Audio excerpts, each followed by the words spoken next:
I'm getting the thumbs up, so I think we're good to go. Okay, so for those of you who I haven't met already, my name is Craig Dwyer. I was involved with the marriage equality referendum in Ireland. So on the 23rd of May, 2015, Ireland became the first country in the world to introduce marriage equality by popular vote. And now I'm actually doing some research on using social media to campaign for social change. So essentially kind of using the learnings from the marriage equality referendum and what we've done, then looking at other campaigns around the world that have used social media effectively and trying to come up with a best practice model or framework that campaigning groups and activists can use going forward. So I'm just going to talk to you a bit today about how we used social media during the referendum. It's more focused on the content and the narrative that we use to speak to our target audiences. And it's just going to give you a flavour of the tools that we used and the lessons that we learned. And then we'll take some questions at the end as well. Okay. Oh yeah, I think this works. Okay, so for those of you who aren't aware of the campaign or how it looked like, this short little video just kind of sums up the journey and then that great day on the 23rd of May that we had the yes vote.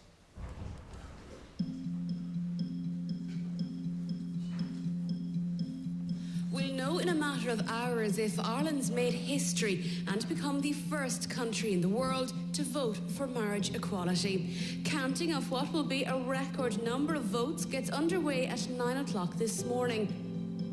When you're in here today, you will be the face to the world of what's happening on this Crown Centre. There will be people from all over the world here, and there will be people who don't agree with us here.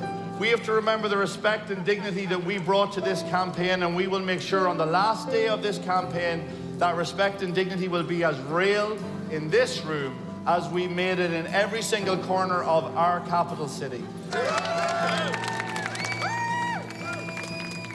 Members of the public are being invited to witness the results of the referendums at Dublin Castle today. 2,000 people will be able to see the results unfold on a big screen, which will be erected in the courtyard of the castle. With high turnouts of over 70% reported in some parts of Dublin and other areas of the country when polls closed at 10 o'clock last night, voting in the marriage referendum will reach record levels. By mid-morning, a clear picture of how Ireland has decided on the marriage referendum will be known, with most observers expecting it to have passed comfortably. It's been an amazing social media trend with people all doing their best to make it home and help see this referendum passed.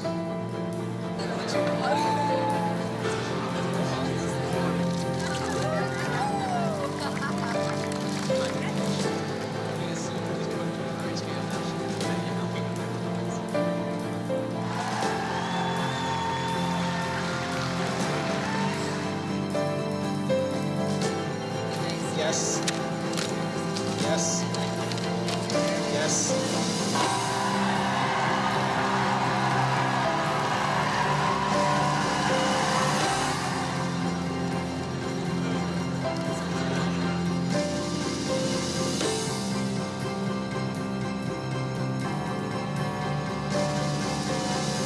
I have quite a powerful carrying voice.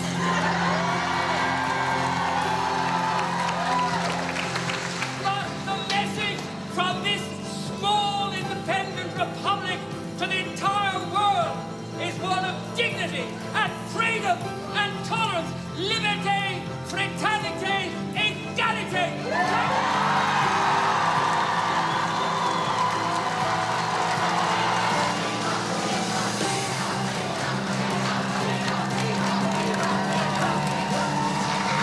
Votes in favour of the proposal, 1,201,607.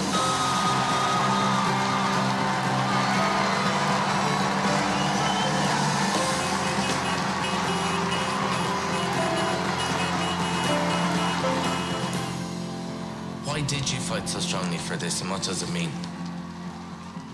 I felt our family wasn't recognised as being a family. It is now, and I can't thank the people of Ireland enough for what they did last Friday.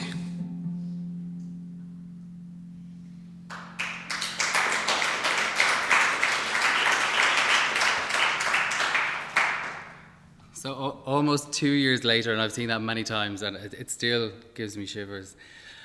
So I'm just going to take you back a little bit then. So in the kind of the planning phases and how we kind of finally got to that momentous day. So for the first time, we wanted social media to play like a really important role in political campaigning in Ireland. So from the outset, we really wanted to bring it into the centre and make sure that it was fully integrated into all aspects of the campaign. So we had done much planning, kind of polling, research in the months leading up to the campaign. And what we found from that is that, we had our 20% support base. They were going to vote yes. No argument was going to change their mind. So, they were out of the space, so we kind of had them over there. And then we had the 20% no, so they were on this side. They were going to vote no. No yes argument was going to change their mind, so we were just going to leave them over there. We weren't going to try and engage with them or to change their mind because it was just kind of wasted effort. And then we had the 60%, what we called Middle Ireland, or the movable middle. So they were, soft yes, soft no. And that, if the right no campaign was ran, they might go over to that side, or if the right yes campaign was ran and they were able to identify and buy into that, well then, they'd be swayed to a harder yes. So for that reason then, we had two main target audiences and two key objectives. So this is kind of both for social media and the wider campaign. So we wanted to engage, educate and inform the undecided voters, so that's 60%. And then we also wanted to mobilise, motivate and empower yes supporters. So we had a message for them that, like, if you're a yes supporter, you're part of the campaign. We wanted them to become agents of change, to go home and tell their friends, their family about why they were voting yes. So providing that role for them to almost become like campaigners in themselves. And then from the outset as well, we knew that tone was going to be essential and like the backbone of our strategy and of our campaign. I remember back to 2013, so 2 years before the referendum, we had a body. It was called the Constitutional Convention. It was made up of 100 people, so 66 members of the public and 33 elected representatives, and they were brought together and they had to discuss the issue and they had to make a recommendation to government on whether or not there should be a referendum. And so they debated over the course of the weekend. They heard from kind of like legal experts, they heard from interest groups both for and against, and thankfully they voted overwhelmingly that there should be the government should hold a referendum. But at that time, it was still in the media then. It was it was in the public eye, and there were media debates kind of happening at that time. And what we were finding, like, if you went onto social media, onto Twitter during those debates, the language that was being used on both sides was just totally, it was just kind of uncomfortable. And we knew if that type of language was used during the campaign, we're not going to create that campaign where you're going to be engaging that movable middle. They'll just see that type of language and shut off. So for those reasons, we knew that we needed to kind of create and maintain a positive tone throughout and create essentially a campaign that people wanted to be a part of. So then how were we going to go and do that? So we did, as I said, we needed to persuade the majority of the electorate.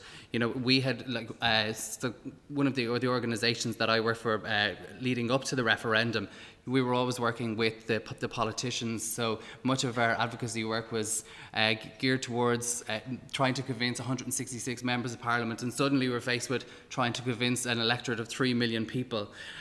So as a minority, we needed to persuade and build a majority. And with that kind of 20% support base that we knew that we had, they were also very activated and kind of like, I would say, almost a bit angry, and kind of rightfully so, you know, like that kind of, the narrative kind of existed where they were being kind of like denied their rights, and now, you know, it was kind of time that was amended. But we knew that is not the message that would kind of say win over the movable middle. So it was a bit of a, you know, a learning process at that kind of early stage to try and explain or bring along that supported base of 20% to say, you know, like, unfortunately now, you know, we're going to have to kind of tone down that side of the anger and the frustration, and just play to, you know, the movable middle. You know, we have to try and act as normal as possible to make it so that they can identify with the campaign and build it in. So this is just an example of some of the types of stories that really worked and resonated with that audience. So on the far left here, we've got our former President, Mary McAleese. So very well respected woman in Ireland, as I said, former president, but also very kind of Catholic, as a professor of canon law, like, you know, has been held in really high regard. So when she came out in support of the referendum, you know, it was these types of interjections where people were saying, okay, you know, well, if Mary McAleese is saying that it's okay, well then, you know, I think it must be okay too.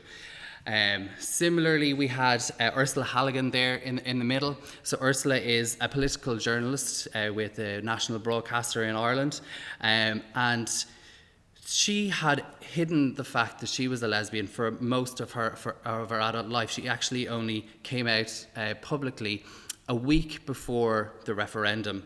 So she came out with this very personal story that week before, and it was just such a linchpin moment in the campaign.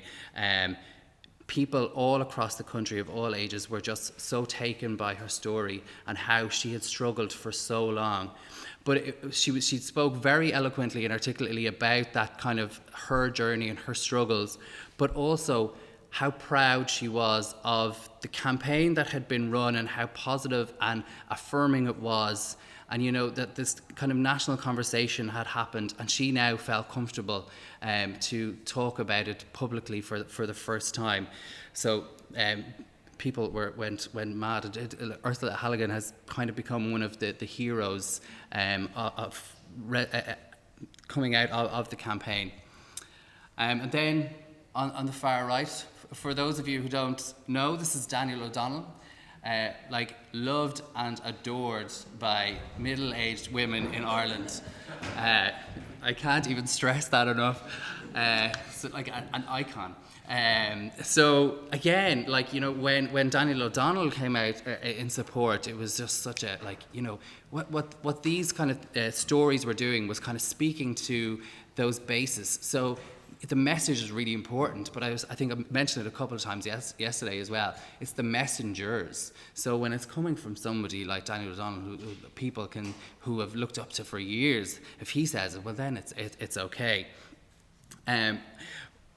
We had a woman working in the office, and her job was kind of just to monitor the media. She was listening to debates on the media all day long, and we didn't know whether or not Daniel was in support of the issue or not, and he was actually just being interviewed on the radio, and she was listening in. We didn't even know if he was going to be asked the question, and he was, and he came out, you know, with this support, and literally all tools were dropped. She was like, lads, you're never going to guess what happened. Daniel has said he's voting yes. So it was like, as quickly as we possibly could, we just got this image. So what we used to do is just kind of like take the quote, put it on an image, and put it out on our social channels. And these two, the one on the right and the left of Daniel and Mary, are actually our best performing content on social media across the whole course of the campaign. So it was these kind of stories and this kind of content format that was something that worked really well for us. And it's something that we also kind of learned along the way. When we started the campaign, we started with a register to vote campaign. And we had like this little sign. It was a really kind of simple sign that said, I'm ready to vote. And it had the Yes Equality branding on it as well. And what we did was we used kind of our networks to get this out to kind of well-known people, celebrities. And it became as simple as them tweeting a photo of themselves holding the sign, and then that then became like, you know, a story in the national media. So this, we were finding that this type of stuff was really kind of working. So we just evolved it as the campaign went on, and they started to then look like this. And then the closer and closer we got to the date, the more that people were being asked in the media, you know, are you voting yes? Do you support it? So the more content that we were able to put out kind of around this as well.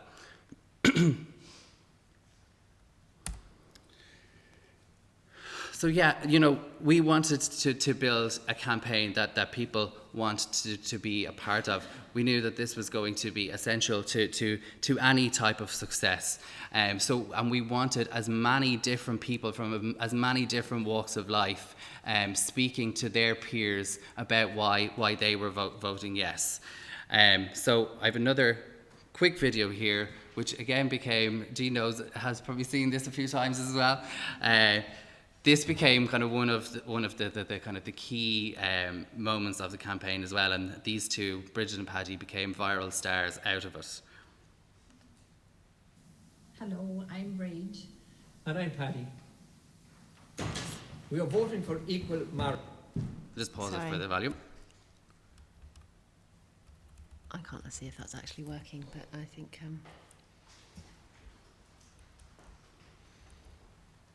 just have a look down here. Yeah, there you go. Awesome. Thank you.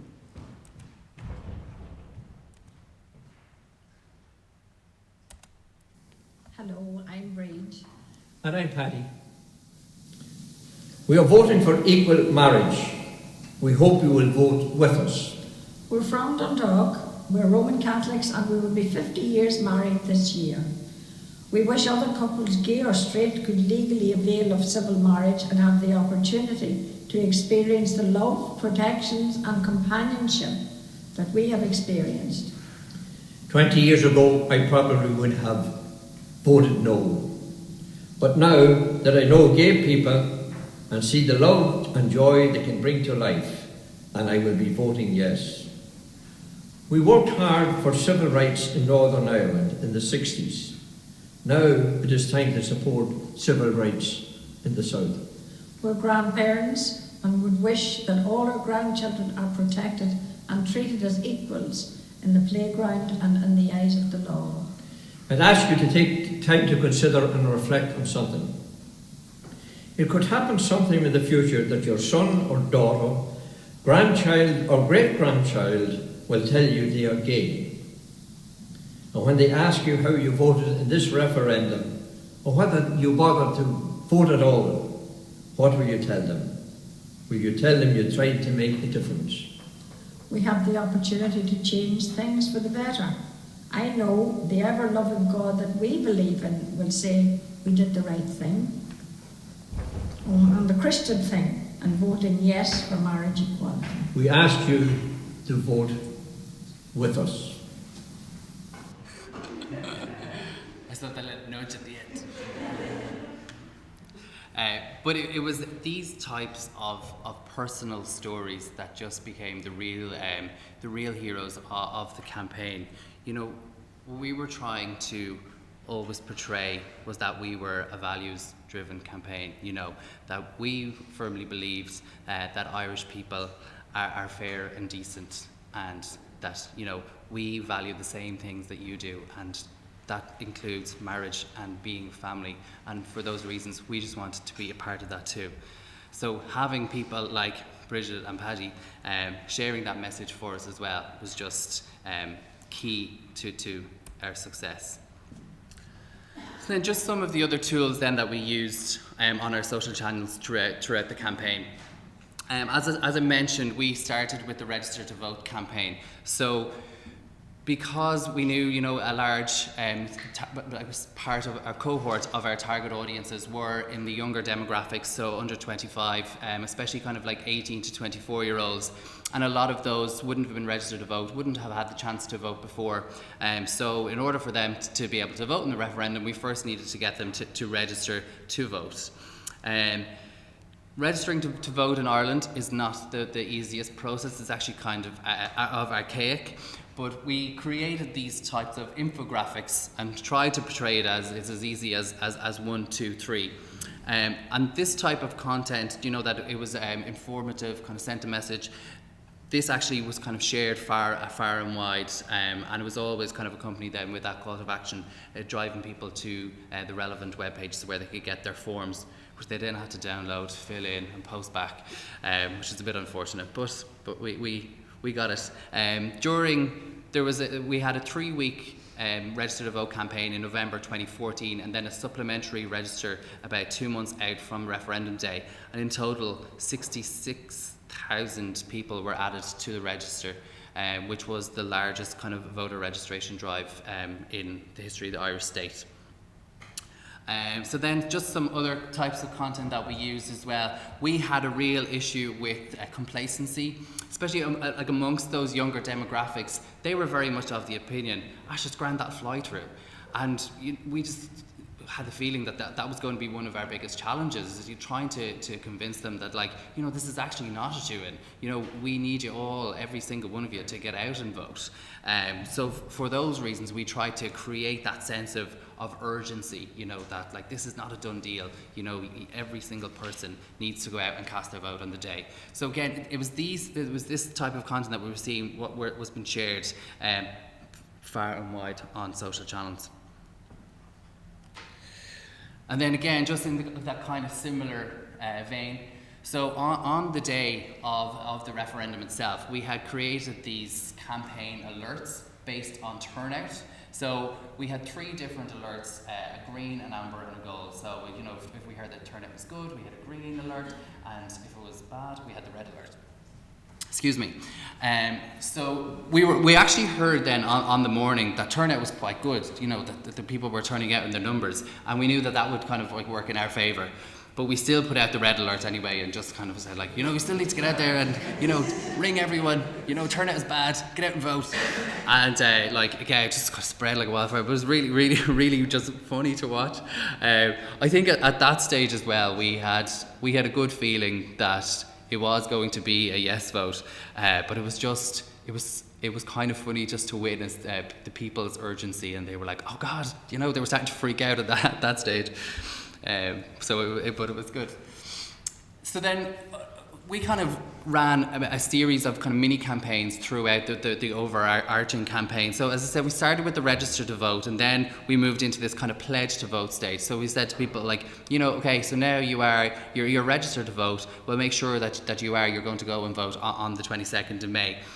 So we kind of created a Facebook pledge. So with this, like, people, it was just simple as, like, people had to sign up, and it was then posted to their feeds. But we were able to collect their email addresses from this as well. So we were able to build our mailing list. This was again complemented by offline campaigns, which was kind of staple throughout it all. Most of the offline campaigns were supported online, and vice versa. We also had a Yes Equality app that was built by some very enthusiastic web developers on a voluntary basis, which was great.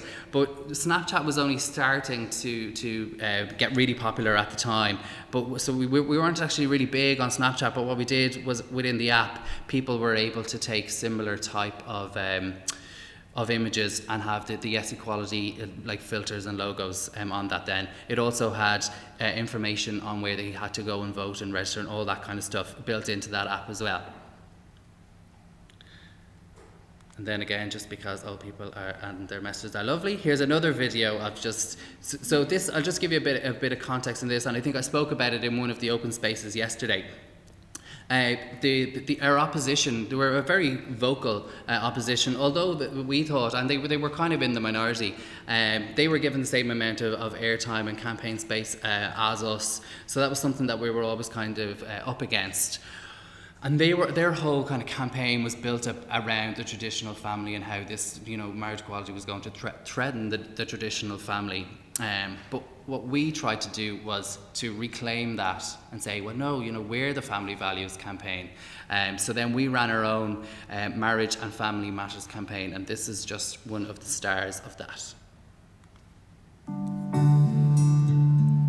To begin with, as everybody knows around me, I'll be 90 at the weekend, and I have 14 children, 25 grandchildren, and 4 great-grandchildren.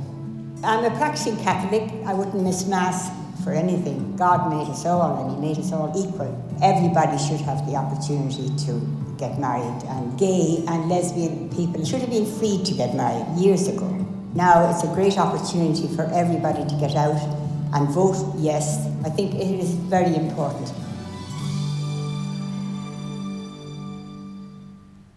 I think what's great about that as well is that, you know, Madeline talks about how she goes to Mass every day. She's like, you know, God has made us all equally. And I think that was really important for us as well, because, you know, people see Ireland as this kind of really conservative Catholic country. And whilst we might be, and we still have plenty of people of faith, the polling was showing us that, you know, 76% of people supported the marriage equality, and also the vast majority of those people identify as Catholics. So, you know, we were saying the majority of Catholics do support this. So again, you know, just trying to make people identify with it, whatever level that they were at. Okay, so just some of the key learnings from our use of social media then throughout the campaign. When people think of social media, you know, as primarily communications, but it was actually a really useful mobilization and organization tool for us as well. Yes Equality was actually built up of, we had a network of 60 plus local groups right around the country. And a lot of these started off as, you know, Facebook pages. So like Yes Equality Cork, and people were joining that page, and then they'd organize a meeting from that. And, you know, it just grew that way. And then they went on to have like their own accounts. So each group had their own Facebook and Twitter accounts throughout the campaign. And they were used, you know, Facebook was used to promote and drive fundraising efforts. It became as simple as local groups sending tweets saying we're meeting at this place tomorrow night to go canvassing. Then people were turning up in their numbers. So we had, like, this is an example of just one of the local groups and the canvassing efforts. You know, some of the groups, especially in the Dublin area, were huge, and there was like one of the groups had over 80 members in their WhatsApp group. You know, so it was a really useful tool in that way, in just getting the people out on the doors. So again, this is just an example of how we were using the online to drive the offline efforts. And then, so turning the negatives into a positive. So a couple of different examples of this. The no sides posters started to go up before the yes posters, which actually caused like outrage amongst the yes supporters, especially because of like the really kind of negative messages. They depicted like a family, like a young couple with a kid, and said every child deserves a mother and a father. So it actually just annoyed a lot of people. And two things. One, people actually started tearing down the no posters, taking pictures of them with the poster they've teared down and sharing them on their social media channels. And we were just like thinking, oh God, no. Because it was this type of thing that the no side was just waiting for. So they were out straight away saying, oh, look at this, Yes Equality are, you know, condoning this type of behaviour. So we had to come out then and say, like, you know, we don't condone that on either side of the campaign. But what it did do was it kind of really activated people. And we actually tried to use this and harness that frustration and anger and drive people to donate. Said, like, we don't have posters up yet because we don't have any money. So, like, you know, donate to the campaign. So in that 24 hours after the no posters went up, we actually got, I think, it was 3,500 in just 24 hours, which is quite good for us in those days. And then also, our canvassing efforts. You know, whenever there was kind of TV or radio debates, people again, they would take to social media in kind of frustration. So we used to just kind of pepper our own feeds during that time, trying to drive people to our canvassing pages or our donate pages, like with messages like, don't get angry, don't get frustrated, join your local canvassing group. You know, so trying to drive people that way. And we were seeing people were then, you know, going onto the page, finding out, like, you know, where they could join up and getting involved that way. Or similarly, going to the donate pages and showing their support that way. 10 minutes? Okay, I'll just fly through these. So most of you know kind of about this as well, but we just kind of wanted to provide as many different ways that people could get involved in the campaign. So it might have been as simple as changing their social media avatars with the Yes Equality Twibbon, or then, you know, at the other end of the continuum, we might have people who were joining their canvassing groups and going out and knocking on doors and telling their stories. So we had a Google map here where people could go on, click into their local group and find, you know, the information that they needed, contact details and such. Then hold up your end of the bargain. So we were all about kind of creating this space where people could get in touch, ask us any questions that they might have, and we made sure that we had to answer any legitimate questions or concerns that people may have. So I think that's really important, that if you're kind of setting your stall, that you do make sure that you kind of get back to people. So we had a clear policy where we did not engage with any kind of like negative comments or trolls, that we just kind of left out. We didn't even have the time. But where people were legitimately asking a question or concern, we made sure then that we did respond to those. We also wanted to leverage and consolidate all of the support. So there were many different kind of groups that were campaigning on the issue as well. So we wanted to really bring all of that in together and make sure that we were supporting each other. So we used to hold kind of like a weekly meeting in our campaign offices where all of the groups involved would come in, and they would tell us kind of like what they were doing that week, and we'd say, well, we can help you out this way, and vice versa. So Vote With Us was that the video of Bridget and Paddy. So they created these great videos. They were just encouraging people to make their own videos and send them in as to why they were voting yes. So we would share those videos on our channels. Straight Up for Equality, again, that was it was all kind of like based around allies, and then we had a big kind of student-led campaign as well. We also, as I said, you know, we were really keen from the outset to bring social right into the centre of the campaign and integrate it into all of our aspects. So just for example, with the fundraising, we ran crowdfunding campaigns driven primarily by social media. So initially we set out to raise 50,000 in 3 weeks, and in that 3-week period, we actually raised 107 grand, and then we ran a subsequent campaign looking for another 50 grand, which we got as well.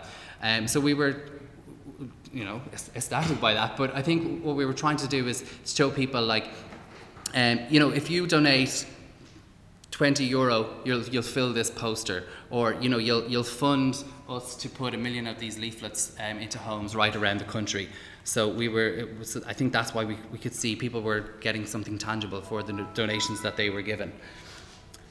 So that 107 grand was actually raised by 14,000 different people over that 3-week period. So then just some of the stats then from social media from the campaign. So the hashtag that we used was hashtag #MarRef, so marriage referendum. That was used almost 1 million times between November and May 2015. So there was an estimated 1 billion global impressions from 467,000 Twitter mentions and 384,000 users in the week leading up to voting day. Now there was people like Ellen DeGeneres and Richard Branson and everyone in between tweeting which resulted in those kind of massive numbers.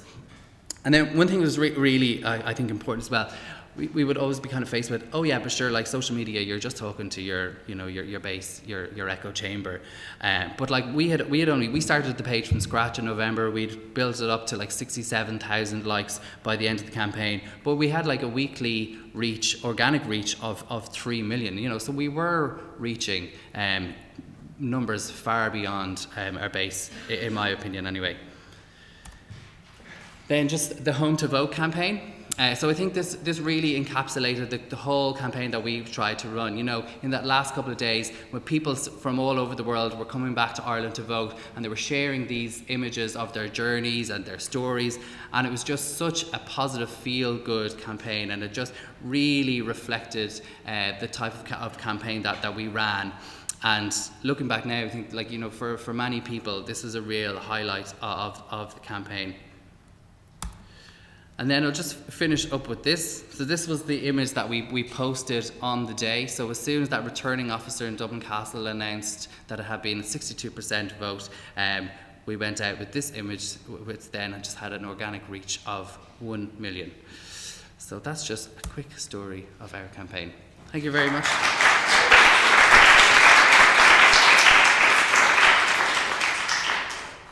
Do we have time for a couple of questions? Does anybody have any questions? Yeah.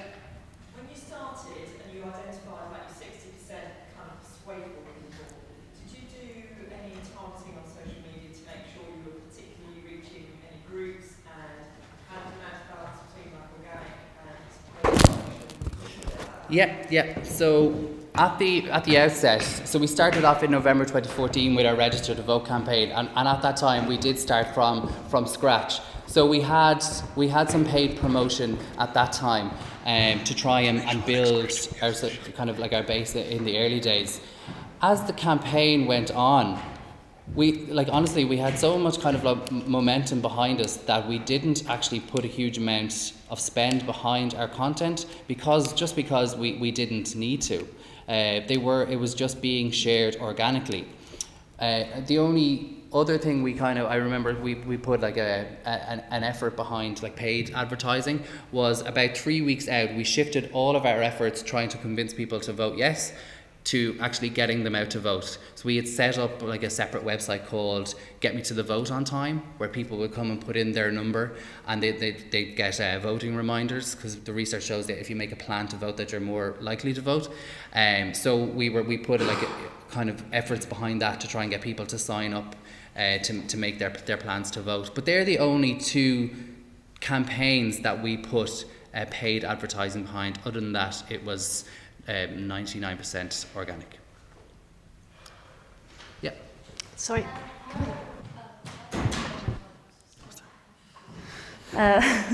Sorry, I have more like a campaign question because I'm quite curious, because I come from Italy where something like this would be a dream. How did you engage with Catholics? Like, did you said, Ireland is not as conservative as we might think it is. Yeah. But I'm just trying to learn from this campaign and try to engage with the conservatives in my own country. How did you, for example, reach out to churches, or how did you find those people that would do videos for you? How did you engage with this part of the country? Was that relevant for the vote, I guess? I suppose there was a couple of different approaches. So we had like that network of 60 plus groups all around the country. So there'd be people in those that would be able to speak to their own bases there. So like we used to say, like, the campaign in Dublin Central is going to be a very different campaign that's going to be run in like Yes Equality Mayo, for example, which is kind of more rural. But like the people there know best how to run the campaign there and speak to people there. And then, so that's one kind of way we done it. But then also using stories like Madeleine Connolly's there, the 90-year-old woman, so people will be able to identify. It was like kind of like a peer-led campaign. Well, she holds a strong faith and believes in that, but she's also setting out her reasons why she's able to vote yes. So that's another reason. And then we had plenty of other groups, like we had Doctors for Yes, Teachers for Yes, all that. But we had a group called Faith in Marriage Equality, and they were actually pretty big as well. So they would go around the country and host different events as well, where people could come and ask questions. Cool. Thank you. Yeah. Thanks so much, Craig. That was really, really interesting. Just about the trolls question. Yeah. I mean, I kind of knew that the policy was not to engage with trolls, but I also know that the no trolls in Ireland can be pretty persistent and pesky. And I was just wondering, like, did you ever find sort of threads being hijacked by trolls? If that ever happens, how did you cope with it? And also, you said about legitimate questions. I mean, it can be quite hard sometimes to figure out if something is a legitimate question or someone trying to waste your time. If you could just talk about that a little bit. I suppose like that's the second part to your question is where we did see it arise from time to time. So we would think that somebody would have like a legitimate question, and then we'd kind of figure out then that they'd be just be getting into this argument over and back. So it was just trying to use common sense as much as possible and say, okay, like this person actually isn't, they're not trying to figure out something here. They're just trying to provoke us and bring us into this argument. So we just kind of stop those communications. We were constantly trying to be drawn into those arguments. So we just had to. Our message was just clear as possible, just not to engage. And it was kind of difficult at times as well, because we had all of those groups around the country who had their own accounts as well, and they were managing those. They were using the Yes Equality name, the Yes Equality brand, so you're kind of almost giving that bit of ownership away. Now we had an agreement that they had to sign for there was many different kind of aspects of that, but one of those is that you didn't engage with the opposition on social media. We provided them with social media guidelines on how they should operate. We encouraged them to kind of use our channels as a notice board. But what was really useful is we relied on other groups to kind of let us know if anything happens. So like those kind of quote images that I showed you of Daniel O'Donnell, I know there was one instance where somebody, like one of the Yes Equality groups, took like an image of one of the opposition and put a quote from her on it and started sharing that. And it was actually another group that got in contact with us and said, like, just let you know this is happening. So we had to then go to them and say, look, if you're going to be using the name of the brand, you have to take that down.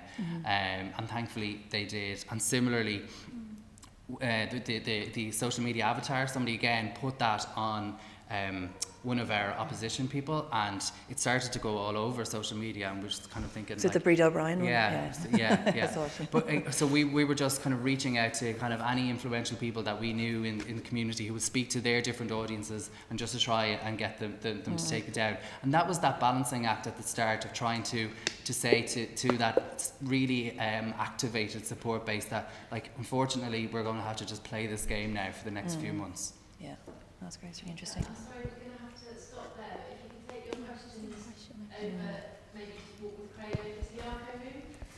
So, thank you very much. Thank you. Thanks.